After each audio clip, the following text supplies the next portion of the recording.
हर हर महादेव। मैं प्रिया सिंह आप सभी का स्वागत करती हूँ अपने चैनल पे। आज बहुत ही प्यारा एक चुटकुला उठानगी सुनाने जा रही हूँ। उम्मीद करती हूँ आप सबको पसंद आएगा।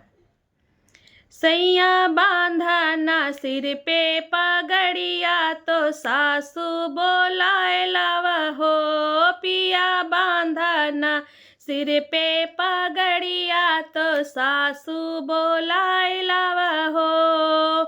ओ सैया बांधा ना सिर पे पगड़िया तो सासू बोलाए लावा हो। माई मोर धन पीरवा से व्याकुल तोह का बोलावती हो। माई मोर धन पीरवा से व्याकुल तोह का बोलावती हो।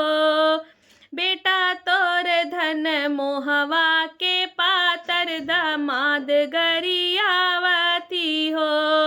बेटा तोर धन मोहवा के पातर दामाद गरियावती हो।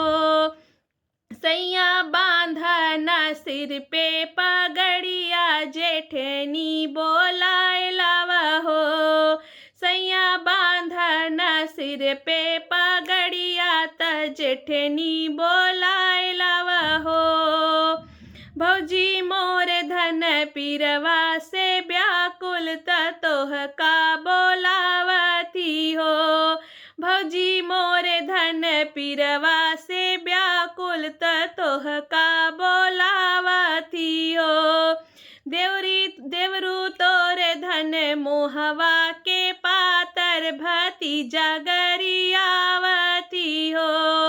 देवरू तोर धन मोहवा के पातर भतीजा गरियावती हो। सैया बांधा ना सिर पे पगड़िया तनन दी बोलाए लावा हो।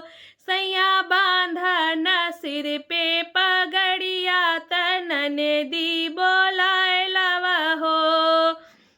बहनी मोर धन पीरवा से व्याकुल तोह का बोलावती हो। बहनी मोर धन पीरवा से व्याकुल तोह का बोलावती हो।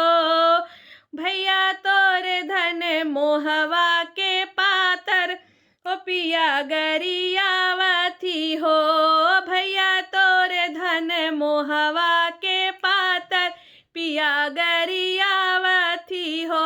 सैया बांधा न सिर पे गगरिया त सासू बोलाए लावा हो। सैया बांधा न सिर पे पगड़िया त जेठनी बोलाए लावा हो। पिया बांधा न सिर पे पगड़िया त ननदी